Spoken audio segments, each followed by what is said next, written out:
नमस्कार, स्वागत है आपका न्यूज़ 18 का डिजिटल प्लेटफॉर्म देख रहे हैं आप। मैं हूं आपके साथ देवकृष्ण भौंडेले। बंगाल की खाड़ी में बने चक्रवात मोंथा ने 3 राज्यों की सांसें फुला दी हैं। भारत मौसम विभाग ने इसे गंभीर चक्रवाती तूफान की श्रेणी में रखा है। इस तूफान के मद्देनजर भारतीय सेना को हाई अलर्ट पर भी रखा गया है। वहीं आंध्र प्रदेश के विशाखापट्टनम में कंट्रोल रूम स्थापित करने के साथ ही हेल्पलाइन नंबर भी जारी किए गए हैं। बंगाल की खाड़ी में बन रहे गहरे दबाव ने चक्रवाती तूफान मोंथा यानी कि साइक्लोन मोंथा का रूप ले लिया है। यह चक्रवाती तूफान और तीव्र होकर भारत के पूर्वी तट से टकरा सकता है। इस दौरान 90 से 110 किलोमीटर प्रति घंटे की रफ्तार से हवाएं चल सकती हैं और कई जिलों में बेहद भारी वर्षा हो सकती है। आईएमडी के अनुसार यह तूफान फिलहाल दक्षिण पूर्व बंगाल की खाड़ी में केंद्रित है और लगातार पश्चिम की ओर बढ़ रहा है।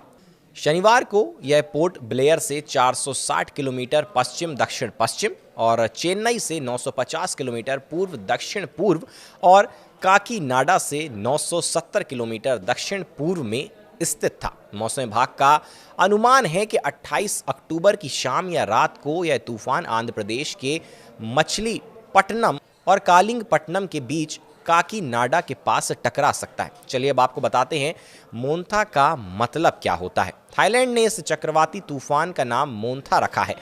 थाई भाषा में इसका अर्थ सुगंधित या सुंदर फूल होता है। भारतीय मौसम विभाग आईएमडी ने इसे सीवियर साइक्लोनिक स्टॉर्म यानी गंभीर चक्रवाती तूफान की श्रेणी में रखा है। आईएमडी के वैज्ञानिक एस करुणासागर ने बताया कि 26 अक्टूबर से आंध्र तट के पास 45 से 55 किलोमीटर प्रति घंटे की हवाएं चलने लगेंगी और जो धीरे धीरे 90 से 110 किलोमीटर प्रति घंटा तक पहुंच सकती हैं। इसके असर को देखते हुए आंध्र प्रदेश, उड़ीसा और तमिलनाडु में प्रशासन ने हाई अलर्ट घोषित कर दिया है। भारतीय मौसम विभाग यानी कि आईएमडी के अनुसार दक्षिण पूर्व बंगाल की खाड़ी में बना गहरा दबाव पश्चिम उत्तर पश्चिम दिशा में 6 किलोमीटर प्रति घंटे की रफ्तार से आगे बढ़ रहा है। यह आज 26 अक्टूबर 2025 को सुबह 8:30 बजे भारतीय समयानुसार उसी क्षेत्र में केंद्रित था। मौसम विभाग ने बताया कि यह दबाव अक्षांश 11.2 डिग्री उत्तर और देशांतर 87.1 डिग्री पूर्व के पास स्थित है। मौसम विभाग का अनुमान है कि यह दबाव अगले 24 घंटे में और गहराते हुए चक्रवाती तूफान में बदल सकता है, जो आने वाले दिनों में तमिलनाडु, आंध्र प्रदेश और उड़ीसा के तटीय इलाकों को प्रभावित कर सकता है।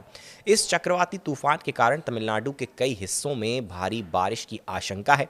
चेन्नई स्थित क्षेत्रीय मौसम विज्ञान केंद्र ने रविवार को राज्य के 6 जिलों के लिए भारी वर्षा का पूर्वानुमान जारी किया है और मछुआरों को समुद्र तट पर ना जाने की सख्त चेतावनी दी है। आंध्र प्रदेश में चक्रवात के खतरे को देखते हुए जिलों में प्रशासन ने सतर्कता बढ़ा दी है।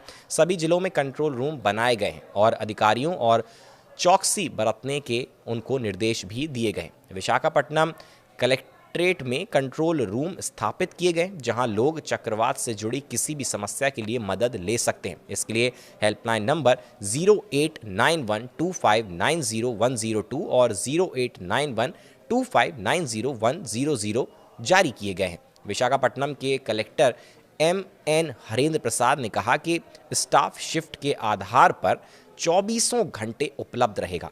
आंध्र प्रदेश सरकार ने तटीय जिलों और रायलसीमा क्षेत्र में रेड अलर्ट जारी कर दिया है। मुख्यमंत्री एन चंद्रबाबू नायडू ने शनिवार को सभी जिला कलेक्टरों और पुलिस अधीक्षकों के साथ आपात बैठक कर स्थिति की समीक्षा की। उन्होंने निर्देश दिया है कि आवश्यक सेवाओं में किसी भी तरह की रुकावट नहीं आनी चाहिए और ज़रूरत पड़ने पर स्कूल कॉलेजों में छुट्टियां घोषित की जाएं। उड़ीसा सरकार ने भी अपनी आपदा प्रबंधन प्रणाली को सक्रिय कर दिया है। राज्य के 16 जिलों पर तूफान का प्रभाव पड़ने की आशंका है।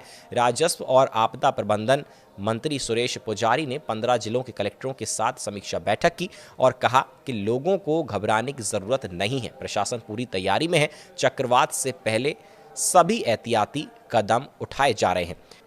तो साइक्लोन मोंथा से निपटने के लिए जो राज्य हैं वो पहले से ही तैयारियां पूरी तरह से कर रहे हैं और आगे आने वाले समय में जो भी अपडेट्स रिलेटेड इस साइक्लोन से आएंगे वो तमाम बड़ी खबरें हम आप तक लेकर आते रहेंगे। फिलहाल के लिए हमारे साथ इस वीडियो में बने रहने के लिए आपका बहुत बहुत शुक्रिया, धन्यवाद।